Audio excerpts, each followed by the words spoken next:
پاکستان ایک ایسا ملک جس کو جب کبھی کسی دوسرے ملک نے گرانے، ہرانے یا ختم کرنے یا پھر شکست دینے کی کوشش کی تو اللہ نے اسے پہلے سے بھی زیادہ عزت بخشی۔ ہر طرح کے دشمنوں کو، چاہے وہ اندرونی تھے یا بیرونی، چاہے وہ انڈیا تھا یا امریکہ، اسرائیل تھا یا پھر کوئی اور، مگر پاکستان کا اللہ کے حکم سے کچھ نہ بگاڑ سکا، بلکہ الٹا اسے منہ کی کھانی پڑی۔ اللہ نے ہر جگہ اور ہر سچویشن میں پاکستان کی مدد اور اسے دشمنوں کی بری نظر سے بچایا۔ اب بات کی جائے پاکستان کے ڈیفنس سسٹم کی تو چاہے وہ آرمی ہو یا ایئر فورس، نیوی ہو یا پولیس، ہر طرح کی فورسز ہر وقت تیار رہتی ہیں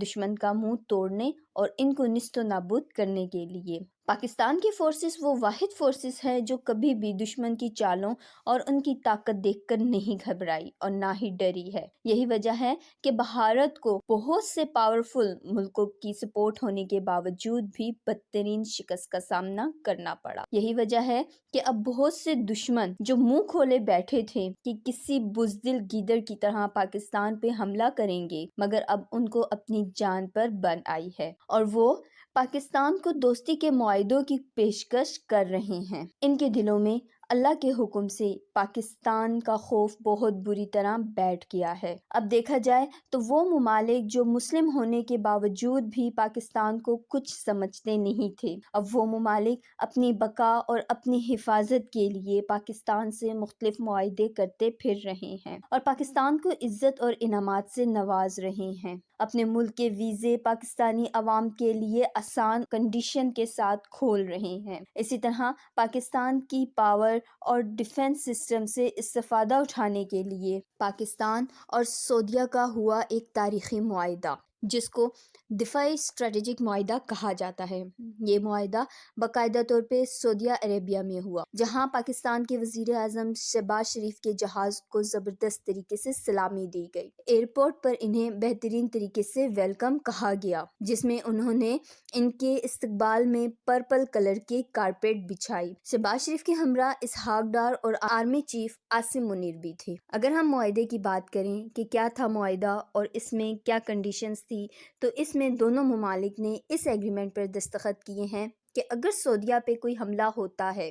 تو اس کو پاکستان پہ حملہ تصور کیا جائے گا، اور اگر پاکستان پہ کوئی حملہ ہوتا ہے تو اس کو سعودیہ عرب پر حملہ تصور کیا جائے گا۔ لیکن یہاں سوال یہ پیدا ہوتا ہے کہ کیا یہ ایگریمنٹ سعودیہ نے اسرائیل اور امریکہ سے ڈر کے کیا ہے؟ کیا سعودیہ اس بات سے ڈر گیا تھا کہ اگر قطر پر حملہ کیا جا سکتا ہے تو کسی بھی وقت سعودیہ پر بھی حملہ کیا جا سکتا ہے؟ یا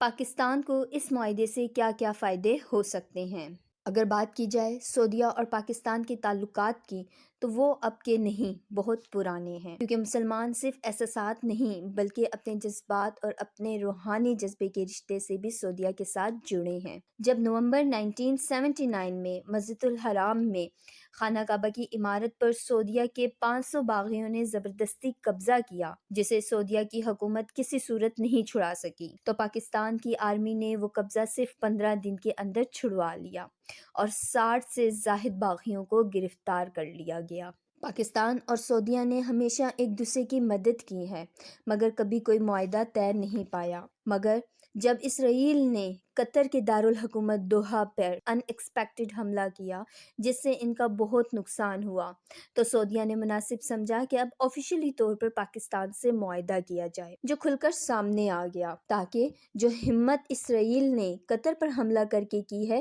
وہ سعودیہ عرب پر یا پاکستان پر حملہ کر کے ہرگز نہ کر سکے۔ لیکن یہاں پہ ایک اور بات کھل کر سامنے آئی ہے کہ 12 ستمبر کو مدینے پر ایک ڈرون دیکھا گیا،